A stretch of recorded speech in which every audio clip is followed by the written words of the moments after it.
Okay, so yeah, Sir Syed Ahmad Khan. Okay, so I remember I told you guys that this topic is divided into three major categories. Number one, the belief system. Number two, the important work of Sir Syed Ahmad Khan and the influence. And the important work of Sir Syed Ahmad Khan is further divided into three categories: political, educational, and improvements and the work towards improving British-Muslim relations. So Sir Syed Ahmad Khan was okay. So we're actually studying this first task, this first part of the work that he was focusing on improving British-Muslim relations. And Sir Syed Ahmad Khan, he was trying to convince the Muslims that British were not just the foreign invaders. They had some good ideas with them. They had a better lifestyle, and Muslims should now accept them as their rulers, and then they should actually adapt to this new way of life by accepting the educational ideas, the the cultural ideas, and all the language changes that were there in the subcontinent. Secondly, he also tried to convince the British that they were wrong by blaming Muslims for the War of Independence, and that there were things that British were to be blamed for the uprisings in 1857. For this, he wrote Loyal Mohammedans of India, Causes of the Indian Revolt. So all of these were his attempts to educate the British as well as the Muslims to improve the relations. Okay. And obviously there were certain reasons for doing all of that. This is the question that caters to the reasons. I think we've already done this as well. Have we done this? I think yes. So number one, for the economic and political benefits, for he did that to, obviously to uplift the Muslims socially and economically, and obviously to guide the Muslims, to guide them about the British. So it was very important. All of these steps were really important. How would that affect, good relations with British affect Muslims socially and economically? Obviously, when they will accept their ideas, they'll be more inclined towards the education system. And by availing that modern education, they'd have greater chances of performing well in the competitive examinations and then consequently getting the jobs that were there for the Indians. And politically, because the democracy system was followed in the subcontinent, and it was important that Muslims had their political representatives in the parliament. And obviously, that was only possible if the Muslims had good terms with the British. It was important for them to understand the politics, learn, and obviously educate themselves regarding these political matters. So, okay, now we're talking about the politics in detail. Sir Syed Ahmad Khan presented this two-nation theory as part of his political reforms. And generally, this two-nation theory meant that Muslims and Hindus are two different nations and they cannot live together. It is important for the peace of the subcontinent that the Muslims, they get a separate homeland, the Hindus, they get a separate homeland. So this was what this two-nation theory meant. And it developed on certain basis. There were certain reasons for the development of two-nation theory. We're going to study those reasons. Why did Sir Syed Ahmad Khan develop two-nation theory? It's a 7-mark question. You're writing 3 reasons for this. Number one reason was the Urdu-Hindi controversy. So guys, Hindi was the official language. According to Hindus, they wanted Hindi to be the national language. Muslims, they wanted Urdu to be the national language. So there was this conflict between the Hindus and the Muslims. And obviously, because Muslims, they had their books, they had their literature in Urdu, Mughal Empire, the rulers, they had published a lot of writings, poetry, literature, books in Urdu. Hindus, they had been promoting Hindi for a long time. So obviously, they wanted their own languages to be the national languages here. This is why when Sir Syed Ahmad Khan saw this language conflict, language is a very important part of culture because you use this format to communicate yourself with other people, with the government. You educate your children through that language. So it is a very important mode of representation, a mode of communication among the people of society. And this is how this language influences cultures as well. Having a conflict based on languages, such as the Hindi-Urdu controversy was a major problem because it meant a cultural conflict. It meant a conflict between the ideologies of the Hindus and the Muslims. So when Sir Syed Ahmad Khan saw these issues propagating a lot in the subcontinent, he proposed this idea of two separate independent states known as the two-nation theory. Okay. Secondly, because of the democracy system, Sir Syed Ahmad Khan knew that the Muslims, they weren't represented according to their population, and Congress would win all the elections, and this is what was happening. Congress was winning all the elections because Hindus were in majority and Muslims were there in a permanent political crisis. This is why he wanted the Muslims to get separated, because getting separated, it meant that Muslims would have their own government, they'd elect their own representatives, and they'd represent themselves, and they'll be in a majority in that country as well. So this is what I mean. He thought that this would be a perfect solution to end these political crises. Another factor for this two-nation theory was the competitive examinations. Congress demanded competitive examinations. British had introduced the system for the civil service. I mean, this was a compulsion at that time. Anyone who wanted to join the government service or the civil service had to take these competitive examinations for these employment opportunities. Congress supported these exams wholeheartedly. They were also demanding these exams in the subcontinent. Muslims rejected this idea because obviously they were not educated. They didn't know, I mean, they weren't aware of the English language as well. So Syed Ahmad Khan in return rejected this demand as well, because he knew Muslims would never get that position, get the political representation if they went through this competitive examinations path, because obviously they weren't educated enough to take these exams. So when he saw that Congress was campaigning for these exams because it was in favor of that party, right? They'd get these exams cleared, they'd get the government post, and they'll get a chance to dominate all the other communities of the subcontinent.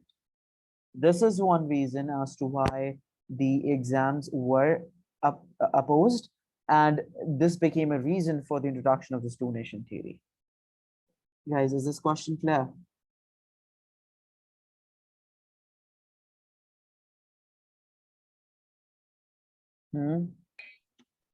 Excuse me, sir. Yeah. Sir जब British को पता था कि मुस्लिम sir इतने develop नहीं है education field में, तो फिर वो हिंदूज के इस कंपैरेटिव एग्जाम की पॉइंट को रिजेक्ट क्यों नहीं कर रहे थे? The British? सर ब्रिटिश को जब पता था कि मुस्लिम सर इतने एजुकेशनली एडवांस नहीं है, तो सर वो जो हिंदूज कह रहे थे कंपैरेटिव एग्जाम्स हो, मेजॉरिटी सपोर्ट कर रही थी. Hindus were in majority, right? And the majority and the party Congress, which represented the majority of the population. And at this time, if you remember, Congress had campaigned for the representation of Muslims as well as Hindus. So Muslims were being misrepresented. जब कांग्रेस ये बात कर रही थी कि हम लोग इस एग्जाम्स को सपोर्ट करते हैं, तो ब्रिटिश को लग रहा था कि वो मुस्लिम्स की बात भी कर रहे हैं और इन हिंदूज की बात भी कर रहे हैं. General they were talking about the Indians, right? तो ब्रिटिश को किसी ने ये नहीं कहा था कि मुस्लिम्स मिसरिप्रेजेंट, मतलब कि मुस्लिम्स एग्जाम्स नहीं ले पा रहे, क्योंकि Muslims had no political party to present these demands at that time. And Congress was representing both the Hindus and the Muslims. Okay? So you can say that British weren't actually aware of what the actual situation was at that time.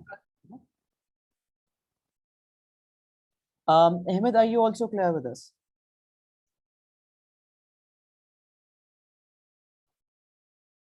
Ahmed, are you there? Okay, all right. This is a 14-mark question. Was the attempt to achieve a better understanding with the British the most important contribution that Sir Syed Ahmad Khan made to the Muslim cause in the 19th century? So now, guys, I think we've missed out the education reforms. We're going to study these from it. Okay, let's look at the educational reforms. If you focus on this paragraph now, the first paragraph, for the educational reforms, now we have done British-Muslim relations, we've done politics. Politics, you can separately talk about the Urdu controversy and the two-nation theory. For the education reforms, we can talk about the establishment of Mohammedan Anglo-Oriental school. It was, I mean, the school was established by Sir Syed Ahmad Khan. It later became a college and then university. He introduced this British education system over here, and the medium of instruction was also English. So yeah, most of these important leaders of the Pakistan movement, Liaquat Ali Khan, had also studied from the school. So yeah, okay. So this was an education reform. For the political, you can talk about the rejection of democracy for two-nation theory, Urdu Hindi controversy, and yeah, I think that's it. So guys, are you clear with these points? This is how a question will, I mean, this is how you're gonna attempt this question. Now, if we talk about the reforms in general, talking about this question, that was the attempt to achieve a better understanding with the British the most important contribution. So now in this question, at level 3, you'll be talking about British Muslim understanding. So because this statement has been written in the question, you need to start off your question by writing 2 to 3 points for better understanding. I would suggest, if you think that Sir Syed Ahmad Khan's most important contribution was British-Muslim relations, so you write 3 points for British-Muslim relations, and 2 points for education, and 2 points for politics. Okay, 3, 4, 5, 6, 7. That is how you're going to cover 7 reasons. But if you think that Sir Syed Ahmad Khan's most important contribution was political reforms, so you're going to start off your answer by writing about the understanding between British and the Muslims, 2 points for this, 3 points for politics, and 2 points for education. And if you think that Sir Syed Ahmad Khan's most important contribution was education, you're going to write 2 points for education, 2 for politics. Walaikum assalam. 3 for education, 2 for politics, and 2 for understanding. But the question has to start from this point, the understanding between British and Muslims. Is this clear, guys? That in any circumstance, you need to start your question with this reason that's mentioned in the question, British Muslim understanding. Now, the number of points that you make for these reasons will be different. Okay, depending upon which contribution you think is the most important. Okay, I hope this is clear, because if you look at this question here, they've given you 2 reasons, 2 points for British Muslim relations, 1 for education, and 1, 2, 3, 4. Yeah, 2 for education. This is another point for education, that is a scientific society at Ghazipur. So guys, you can also note this down. Scientific society at Ghazipur was also an important educational step. Why? Because this scientific society translated books and other important scientific research articles in the local languages, Persian and Arabic and Urdu. So it was easier for the Muslims and the Hindus to understand the scientific works of British. Okay, and there was another contribution as well. There was this you could say Muhammadan educational conferences. So the purpose of Muhammadan educational conferences was to also discuss these important inventions and scientific works of the British. All right, so these are all the educational contributions. So now this question, if you look at this question over here, they're talking about, I think this is not a very good format to follow that's given on your screen. What you can do is, guys, make up your own format. You can also, you can look at these reasons for the content, for the elaboration, but follow your own pattern. So I just want to have a discussion with you guys. What do you guys think? Which contribution of Sir Syed Ahmad Khan was the most important? Relations, education, or politics? The relations between the Muslims. The relations. Okay. So now, Ahmed, once you'll attempt this question, you'll write 3 points for the relations, okay? And 2 points for education and 2 points for politics. All right.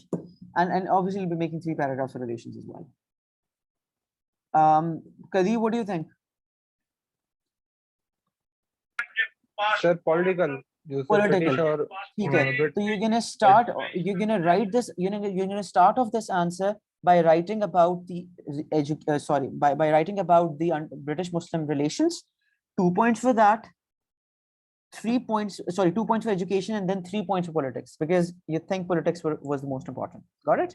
And then 1 evaluation at the end. Once you write the evaluation, you clearly agree that this is the contribution that you think is the most important, and then you summarize all the reasons for your judgment in 2 to 3 lines in that evaluation paragraph. Okay. Sir मैं अगर आपको ये question का answer attempt कर रहे हैं तो sir आप मुझे एवल्यूशन बता देंगे सर, क्योंकि मुझे अभी तक कुछ समझ नहीं है कैसे लिखते हैं एवल्यूशन, तो उसमें आखिर में समराइज कैसे करते हैं sir? Sure. In fact, I mean, this is your class work right now. You need to attempt this question because we're done with the topic. So Syed Khan, we're done with this topic. So guys, you need to attempt this question. Was the attempt to achieve better understanding with the British and the most important contribution that Sir Syed Ahmad Khan made to the Muslim cause? Explain your answer. 7 points with 1 evaluation, total 8 paragraphs. So, and the submission time for this, can you guys, can all of you start attempting this right now? Because this is a class assignment.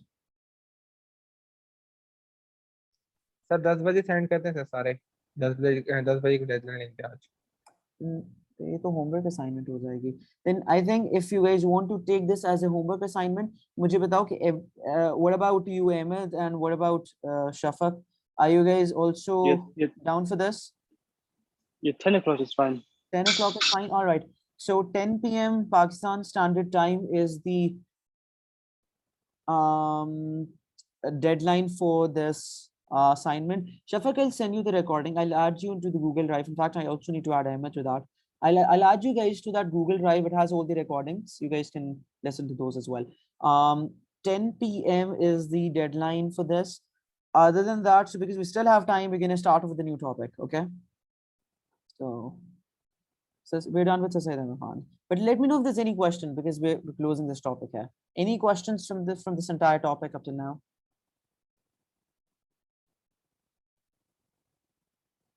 No? So I'm guessing you guys are clear.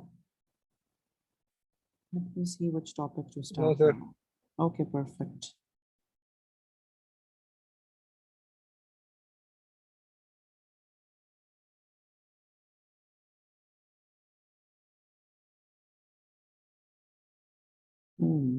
All right. So guys, this topic here is the religious reformers. Now we're talking about these important religious personalities who worked for the revival of Islam in the subcontinent before even or during the Mughal Empire time. Okay. So we're actually moving a few years back in the history up till now, because you've studied all of the entrance of British, the establishment of East India Company.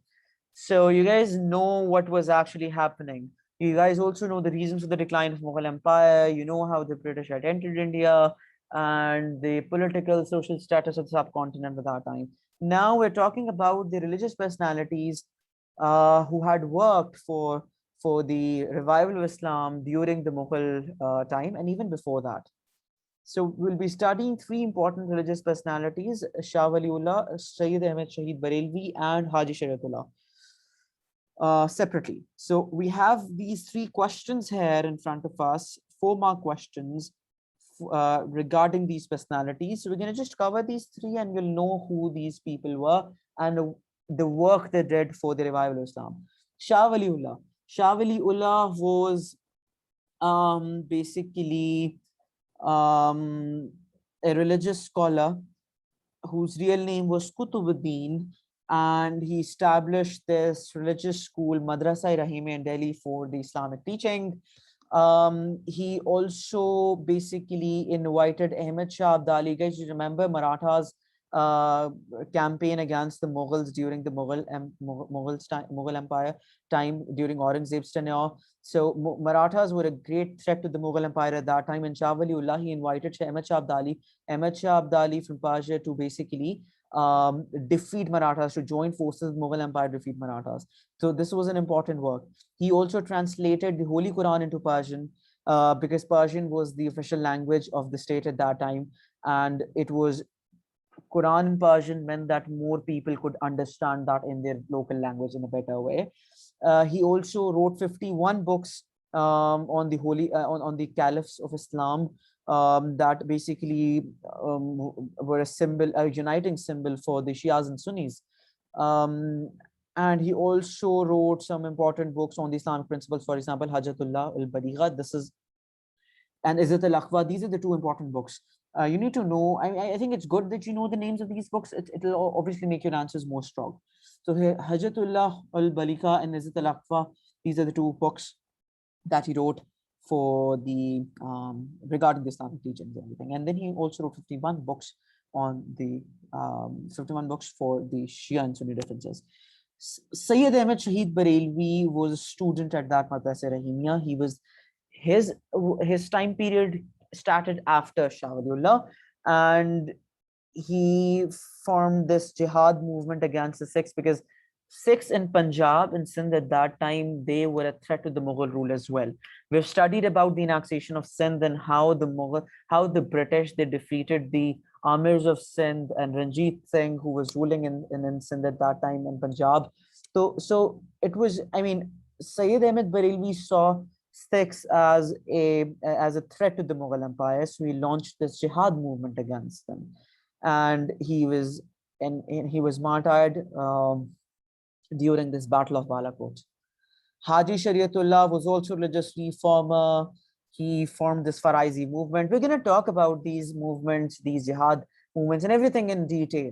Faraizi movement was it was also a campaign to basically to protect the Islamic society from these un-Islamic practices and everything. Okay, now there are a few more 4-mark questions. Ahmad Shah Abdali, he's also known as Ahmad Shah Durrani. He defeated Marathas at Battle of Panipat.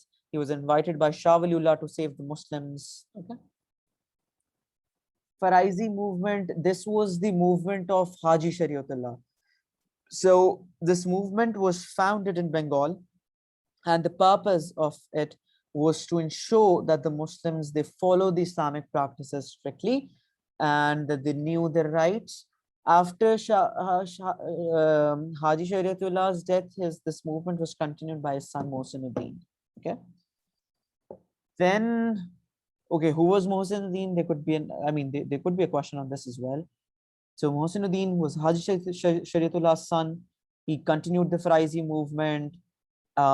He divided Bengal into zones. Do you guys remember the Mansardari system of Akbar?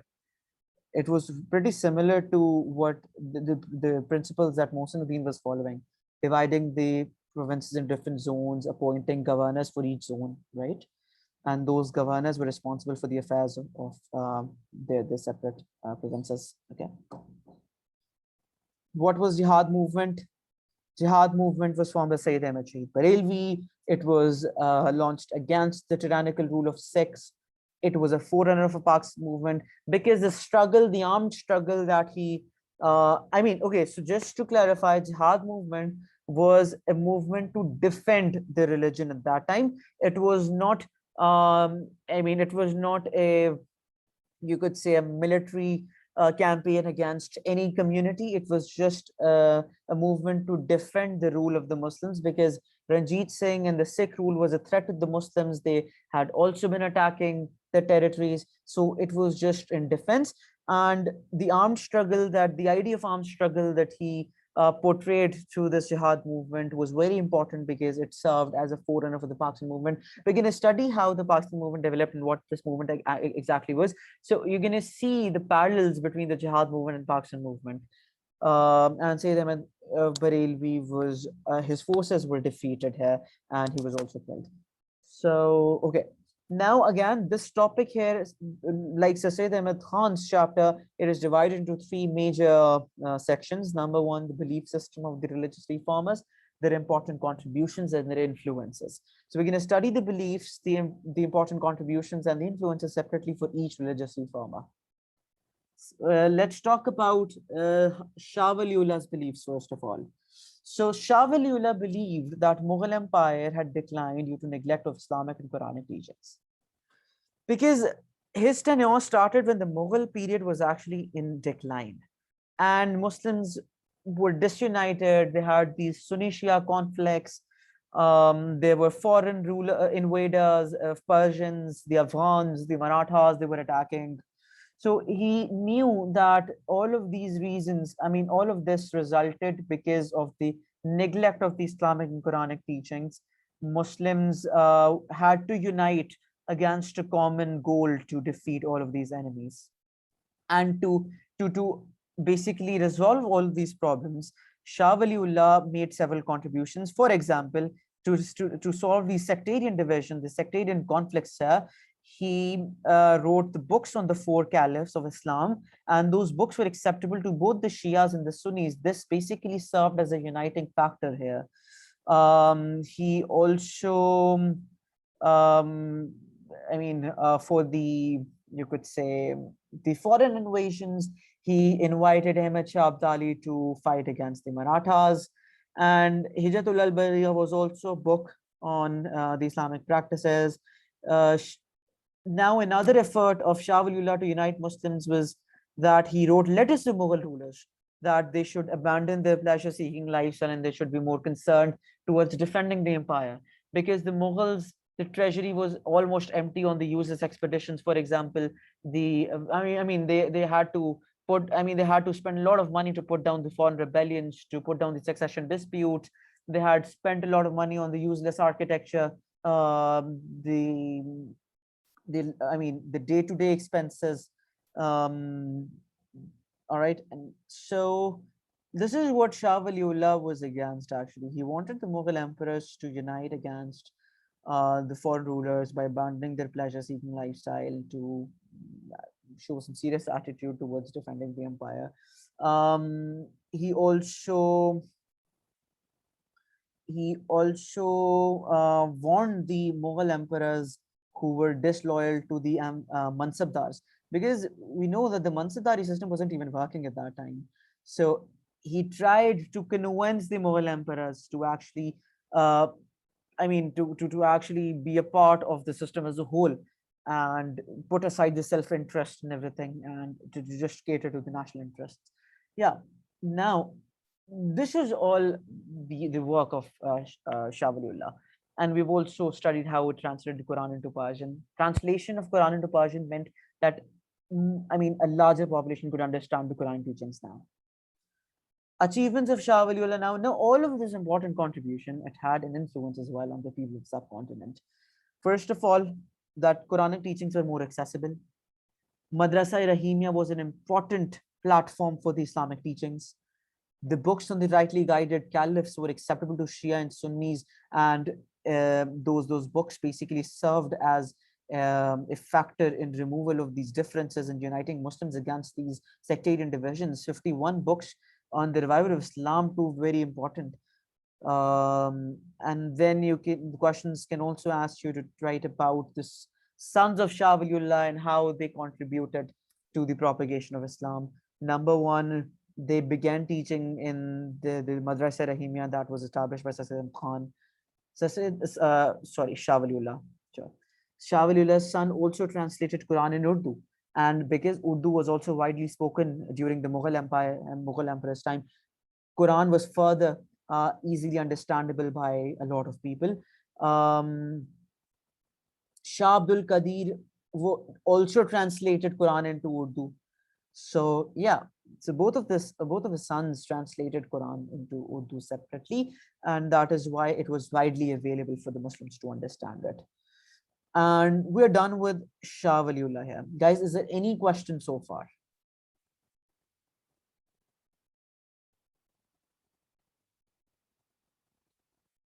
Abdur-Rahman, you joined a little late. Yes, sir. So how are you gonna cover up then? I have started already with my previous sir. Okay. So I have this lecture recorded as well. If you want me, I can share the recording with you. So so you can. Okay, sir. All right. Perfect. What you need to do is you need to share your email address in the group. I'll add you to the Google Drive. Okay, sir. I haven't started Shah Walliullah, but I have completed from 1906 to 1947. Okay. Perfect.